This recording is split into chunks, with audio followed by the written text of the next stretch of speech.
오늘 우리에게 주신 하나님의 말씀은 아가서 2장 15절 말씀입니다. 구약성경 962면에 있습니다. 우리를 위하여 여우 곧 포도원을 허는 작은 여우를 잡으라. 우리의 포도원에 꽃이 피었습니다. 아멘. 오늘도 성전에서 예배드리는 모든 성도들에게 하나님의 은혜와 평강이 가득하시기를 바랍니다. 하나님께서 가정을 세우셨고 또 가정을 통해서 우리들이 행복을 누리시기를 원하십니다. 가정이 행복한 사람이 평안하고 복된 모습으로 살아갈 수 있습니다. 우리 그리스도인들이 평생 기억해야 할 것은 가정은 저절로 되는 것이 아니라는 것이지요. 가만히 있었더니 행복한 가정이 되었다. 여러분, 세상에 이런 사람이 어디 있겠습니까? 행복한 가정을 위해서는 우리 가족들이 헌신하고 섬기고 사랑하고 또 하나님 앞에 나아가 행복한 가정을 이루기 위해서 늘 기도하는 모습이 있어야 될 줄로 믿습니다. 이 성경은 우리들에게 말씀합니다. 구하라, 찾으라, 문을 두드리라. 우리가 구하면 얻을 수 있고 찾으면 찾을 수 있고 문을 두드리면 열 수 있게 된다는 것이지요. 이 기도하는 자들이 하나님의 은총을 누릴 수 있는데 믿음으로 기도할 때에 하나님께서 주시는 은혜와 축복을 누리며 살아갈 수 있는데 우리의 가정을 위해서 늘 기도해야 될 줄로 믿습니다. 현대의 많은 가정학자들, 특별히 기독교 가정학자들이 안타깝게도 이런 이야기를 합니다. 우리가 사는 이 시대에 성도들이나 세상 사람들이나 가치관이나 어떤 모습들이 똑같은 모습들이 많다고 합니다. 이 가정에 좋지 않은 모습들의 통계를 보면 성도들이 거룩해야 하는데 그렇지 않은 모습들이 나타난다는 것이지요. 예를 들면 이렇습니다. 이혼율을 따져보면 성도들이나 믿지 않는 사람들이나 비슷하게 나타나고 또 가정폭력에 대해서 이야기 통계를 조사해 보면 믿는 사람이나 믿지 않는 사람들이 비슷하고 또 청년들에게 성의식을 조사해 보면 거기서 거기다라고 하는 그러한 모습들로 통계가 나타난다는 것이지요. 왜 그럴까? 하나님께서 레위기 19장에서 내가 거룩하니 너희도 거룩하라 말씀하셨는데 그 거룩함의 모습이 보이지 않는다는 것이지요. 여러분, 거룩하다라는 말의 의미는 다르다는 것 아니겠습니까? 하나님을 믿는 사람과 믿지 않는 사람들의 모습이 달라야 하는데 행복한 가정을 위해서 하나님의 말씀 가운데 살아가야 하는데 그렇지 않은 모습들이 나타난다는 것이지요. 왜 이런 현상들이 나타나느냐라고 질문할 때에 우리가 신앙적으로는 두 가지 이유가 있는 것 아니겠습니까? 먼저는 기도하지 않기 때문에 그렇습니다. 그리고 또 한 가지는 말씀을 따라 살지 않기 때문에 그렇습니다. 하나님의 말씀이 기준이 아니라 자기의 기쁨이 기준이고 하나님의 영광이 아니라 자기의 기쁨을 먼저 추구하기에 이런 모습들이 나타나게 된다는 것이지요. 오늘도 성전에서 예배드리는 모든 성도들이 행복한 가정, 하나님께서 기뻐하시는 가정들을 만들어 가야 하는데 기도함으로 말씀을 따라 살아감으로 말미암아 하나님께서 기뻐하시는 거룩하고 복된 가정들을 만들어 가시는 귀한 성도들이 되시기를 바랍니다. 오늘 본문의 말씀은 너무나도 유명한 말씀입니다. 아가서는 지난주에도 말씀을 드렸듯이 솔로몬과 술람미 여인의 사랑 이야기입니다. 이 둘은 서로 존중하고 아껴주는 모습이 있었고 또 서로 존중하고 이해하기에 사랑이 깊어가서 잔치집과 같이 행복한 모습으로 살았다라는 말씀을 나누었는데 오늘 본문에서도 비유적으로 그의 행복한 가정이 포도원으로 비유되고 있습니다. 그런데 포도원을 허무는 작은 여우들이 있습니다. 이 작은 여우들이 포도원을 망치고 있다 이렇게 이야기하는데 그래서 저자는 포도원을 허는 작은 여우를 이제 잡으라라고 그것을 없애야 한다라고 오늘 본문에서 말씀하고 있습니다. 오늘 말씀의 핵심이 무엇이냐면 부부의 사랑을 깨트리는 것들을 제거하라라는 것이고요.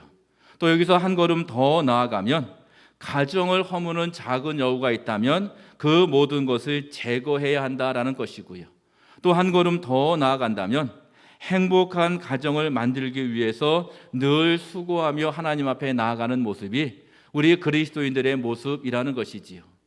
우리 그리스도인들이 누구냐?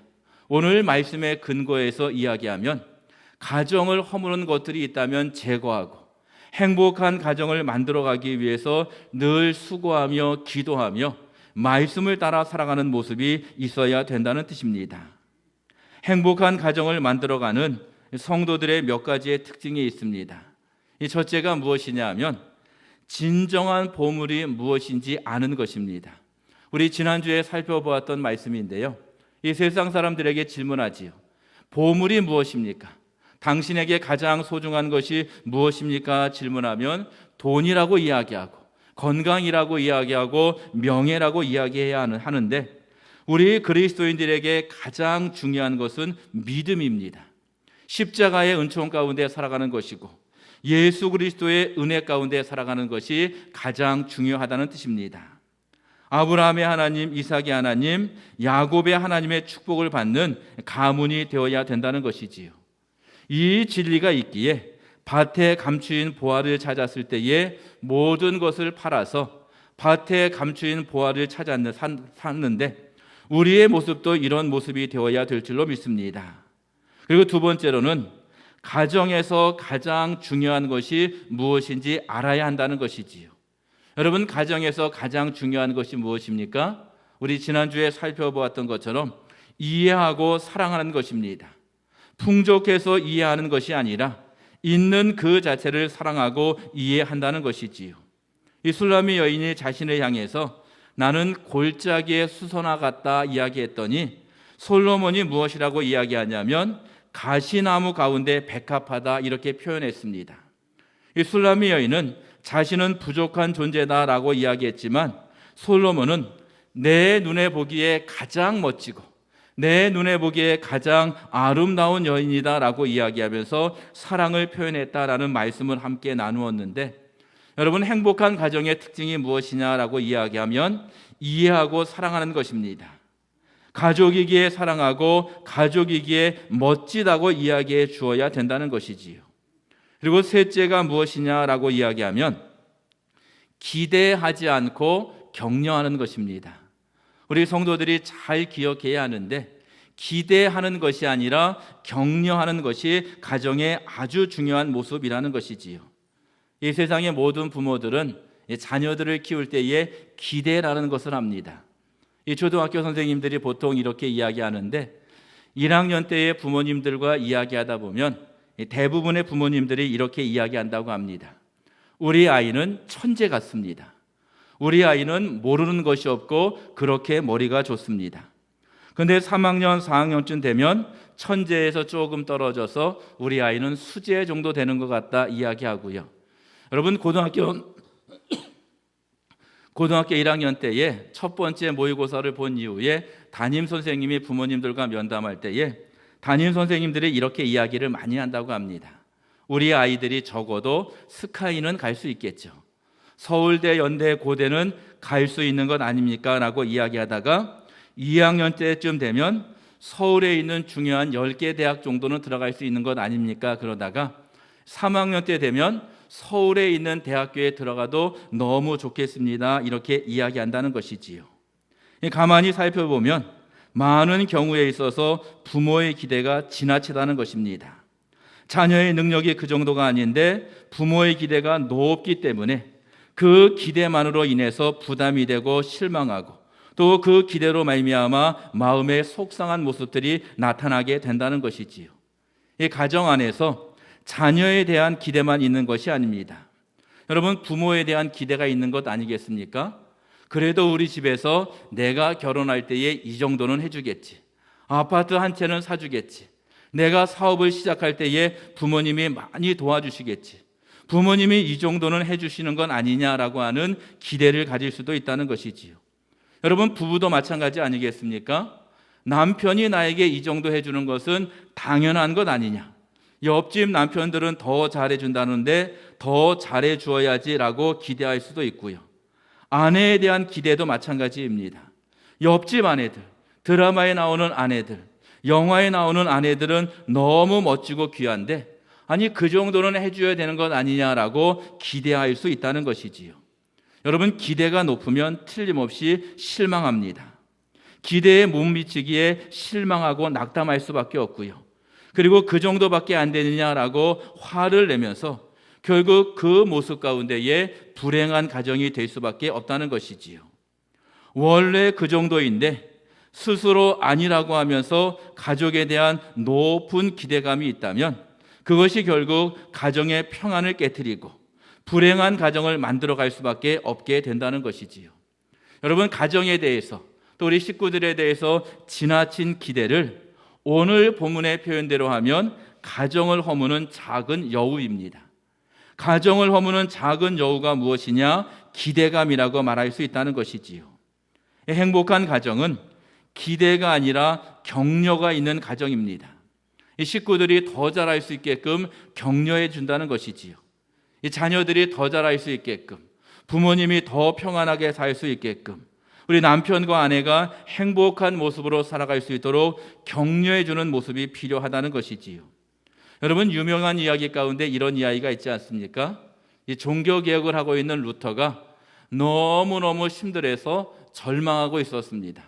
자기 방에 틀어박혀서 내가 종교개혁을 계속해서 진행할 수 있을까 없을까? 이때 부인이 어떻게 했느냐? 그를 찾아가서 그 정도밖에 안 되느냐? 당신이 그러고도 목사냐? 그 정도밖에 안 되느냐라고 하면서 당장 때려쳐라 이렇게 이야기하는 것이 아니라 루터의 아내가 소복을 입고 갔다고 합니다. 소복을 입고 상복을 입고 나타났을 때에 루터가 물었겠지요. 아니, 누가 죽었습니까? 라고 물었을 때에 그의 아내가 이렇게 이야기합니다. 하나님께서 죽으셨습니다. 루터가 깜짝 놀라면서 부인을 책망하지요. 아니, 당신은 그게 무슨 소리냐? 하나님께서 죽으시다니. 하나님께서는 절대로 죽으시지 않는다라고 이야기할 때에 아내가 이야기했다고 합니다. 당신의 모습을 보니까 하나님께서 죽으신 것 같습니다. 살아계신 하나님이 계신데 왜 낭망하고 실망하고 있습니까? 기도하면서 하나님께서 주신 사명을 감당했으면 좋겠습니다라는 이야기를 들었을 때에 아내의 격려로 말미암아 루터가 힘을 얻어 종교개혁을 계속해서 진행할 수 있었다는 뜻입니다. 세진이라고 하는 아이가 있습니다. 방송에 여러 번 출연했는데 많은 사람들이 알고 계실 것 같고 우리 교회 성도들도 알고 있을 것 같습니다. 장애를 가지고 태어났고 버려졌습니다. 어떤 부부가 세진이를 보면서 눈이 너무 예뻐서 그 아이를 입양했다고 합니다. 장애가 있기에 성장하기에 힘들었습니다. 로봇 다리를 만들어서 걸어야 하는데 여러분, 로봇 다리를 하고 걷는다는 것이 쉬운 일이 아니겠지요. 어렵고 힘든 일입니다. 그리고 아이가 자라면서 학교에서도 어린이집에서도 놀림도 받고 여러 가지 어려운 일들이 있었는데 이때마다 엄마가 옆에서 격려해 주었다는 것이지요. 용기를 주었다는 것이지요. 할 수 있다. 괜찮다. 예수님께서 너를 사랑하신다. 엄마가 너를 사랑하고 격려하니까 괜찮다. 너는 할 수 있다라고 하는 그러한 격려 때문에 결국 그가 잘 성장해서 누구 못지않은 귀한 모습으로 성장한 모습이 있게 되었다는 것이지요. 장애가 있고 어려웠지만 엄마와 아빠의 격려로 말미암아 귀한 모습으로 성장했다는 것이지요. 여러분, 여보라는 말이 있죠. 부부 사이에 부르는 말인데 요즘은 남편이나 아내가 서로를 부를 때 여보 그러는데 이 본래의 여보라는 말은 남편이 아내를 부를 때에 사용했던 말이라고 합니다. 여러분, 여보의 한문이 무엇인지 아십니까? 여라는 말은 같을 여자라는 것이고 보자는 보배로울 보자다라는 것이지요. 남편이 아내를 부를 때 어떻게 부르냐 하면 여보 그러면 당신은 보물 같은 존재입니다. 이런 뜻으로 부른다는 것이지요. 또 당신이라는 말도 마찬가지인데 요즘은 남편이나 아내가 함께 쓰는 말인데 과거에는 아내가 남편을 부를 때 쓰는 말입니다. 이 당자가 무슨 당자냐면 마땅할 당자이고 이제 신은 몸 신자인데 마땅히 내 몸과 같다. 당신이 누구냐? 당신은 내 몸과 같이 아주 귀중한 사람이다. 이런 뜻이 당신이라는 뜻입니다. 가정이 어떤 가정이 되어야 하느냐? 보배로운 존재이기에 격려하고 사랑하는 가정이 되어야 하고 내 몸과 같이 소중한 존재이기에 사랑하고 격려하는 가정이 되어야 된다는 뜻입니다. 이 사람들은 높은 기대감을 가지고 있을 때 이렇게 이야기합니다. 내가 좋으라고 하는 것이 아니라 내가 좋으라고 그렇게 하는 것이다. 여러분, 자녀들에게 그런 이야기 많이 했지 않습니까? 그런데 가만히 생각해 보면 자기 욕심일 때가 많이 있습니다. 여러분, 자녀들을 생각할 때에 생각만 해도 기분이 좋은데 그 자녀들이 높은 자리에 올라가고 많은 열매를 거둔다고 해서 내 자녀이고 사랑스러운 것이 아닙니다. 공부를 좀 못해도, 부모님 속 좀 썩여도, 자랑할 만한 직업이 없어도 사랑하고 격려하며 살아가는 것이 행복한 가정의 모습이라는 것이지요. 여러분, 부모님들도 마찬가지 아니겠습니까? 자녀들을 위해서 수고를 많이 하셨는데 부모님의 직업이 자랑할 만한 직업이 아니어도, 부모님이 부자가 아니어도, 많이 배우지 못하셨어도, 친구들보다 지원을 많이 안 해주셔도 부모님을 사랑하고 격려하는 마음이 있다면 이런 마음이 있을 때에 결국 행복한 가정이 될 수 있다는 뜻입니다. 이어령 교수가 지성에서 영성으로라고 하는 책에서 이런 이야기를 합니다. 행복한 가정은 그러니까의 법칙을 넘어서 그럼에도 불구하고 영성적 차원으로 사는 사람들이다라는 것이지요. 여러분, 잘 생각해 보십시오. 그러니까라는 말은 공부를 잘하니까, 부모님이 부자니까, 나에게 잘해주니까, 우리 아들이 높은 지위에 올라갔으니까, 이러니까 사랑하는 것이 아니라 그럼에도 불구하고, 좀 부족함에도 불구하고, 시험에 떨어졌음에도 불구하고, 또 이제 많은 것들에 있어서 실패했음에도 불구하고 자녀이기에 사랑하고 격려하고 아껴주는 것이 진정한 가정이고 행복한 가정이라는 뜻으로 이야기했다는 것이지요. 여러분, 행복한 가정은 기대하면서 살아갈 때에 그 모습으로 이루어질 수가 없다는 것이지요. 기대하면서 살아가면 거기에 못 미치면 실망하는 가정이 될 수밖에 없다는 것이지요. 행복한 가정의 가장 큰 특징이 있다면 그럼에도 불구하고 사랑하고 격려하면서 살아갈 때에 행복한 가정이 될 수 있는데, 이러한 은혜가 우리 모든 성도들에게 가득하시기를 바랍니다. 그리고 네 번째로 한 가지를 더 살펴보면 행복한 가정은 버려야 할 것이 무엇인지 분별하는 가정입니다. 여러분, 집안도 마찬가지이죠. 이 집안에 쓰레기가 많이 있다 그러면 그 집은 깨끗한 집이 될 수 없다는 것이지요. 그래서 그 집에서 안 좋은 것들은 다 버릴 때에 깨끗한 집이 될 수밖에 없다는 뜻입니다. 몇 년 전에 어떤 텔레비전 프로를 보았는데 야구 선수입니다. 근데 그 야구 선수가 당뇨병에 걸렸습니다. 여러분, 당뇨병에 걸리면 운동을 제대로 할 수 없겠지요. 당뇨가 약한 것이 아니라 아주 심해서 이 선수가 운동을 할 수 없습니다. 운동을 포기할까라고 하는 그러한 마음도 있었는데 이제 다큐멘터리 프로를 통해서 그 선수에 대해서 집중적으로 이렇게 방송도 하고 조사도 했는데 이 야구 선수가 당뇨병에 걸리게 된 이유가 무엇일까 조사해 보았더니 이런 것입니다.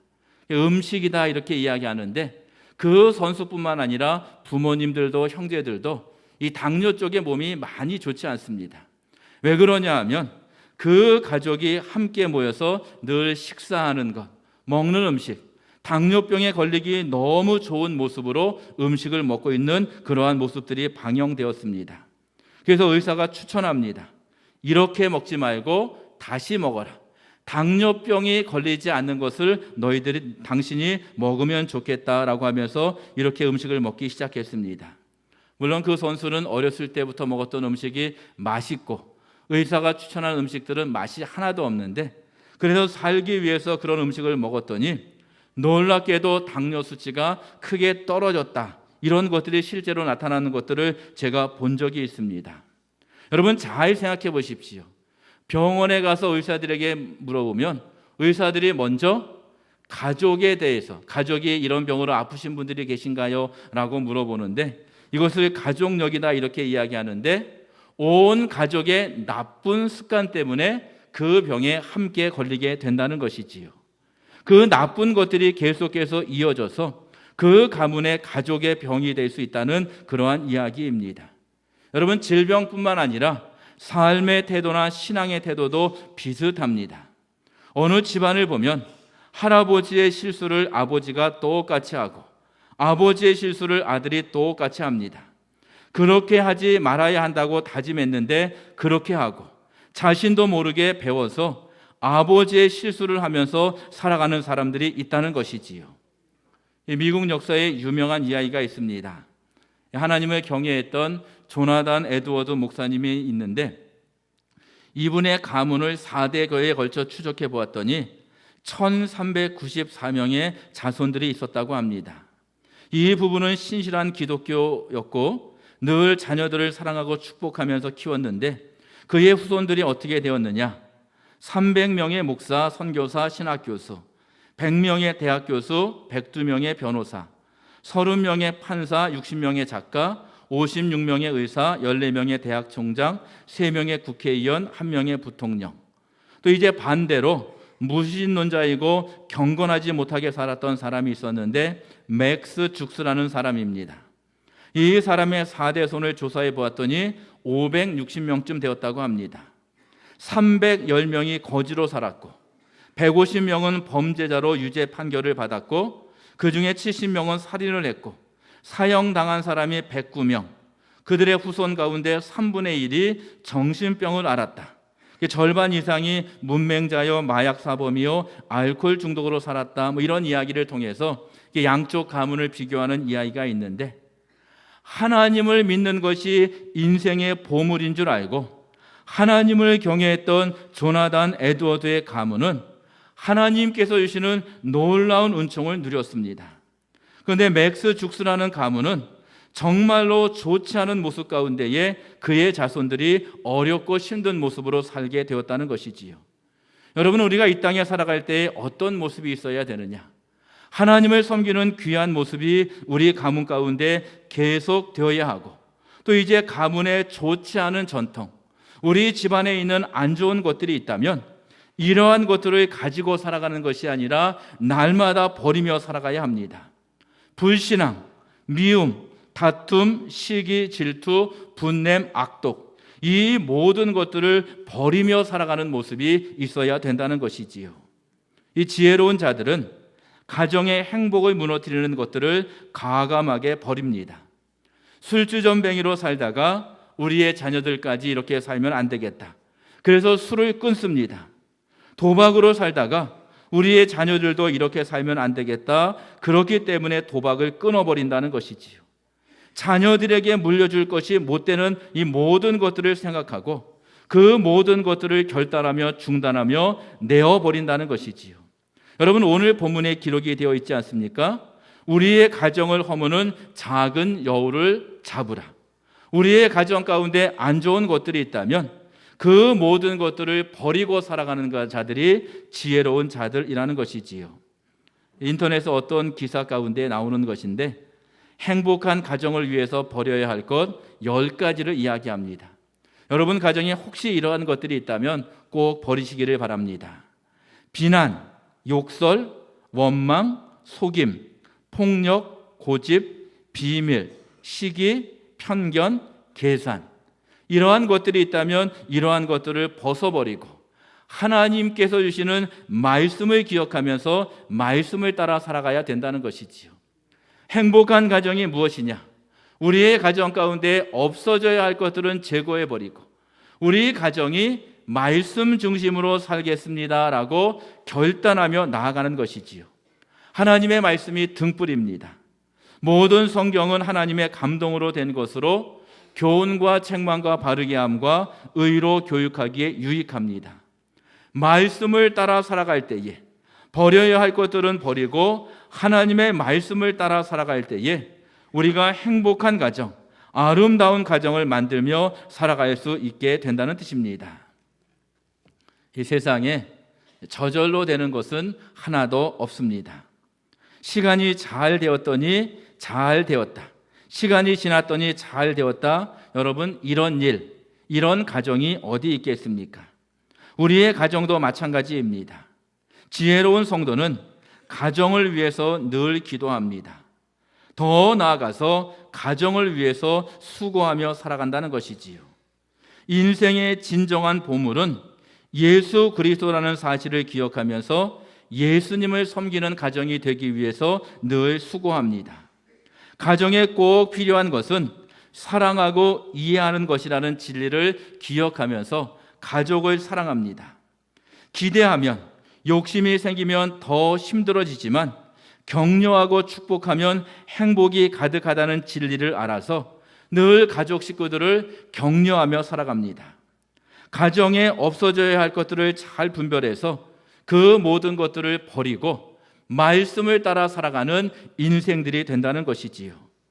간절히 소망하기는 이런 은혜가 오늘도 예배드리는 모든 성도들에게 가득하시기를 우리 주님의 이름으로 간절히 축원합니다. 기도하겠습니다.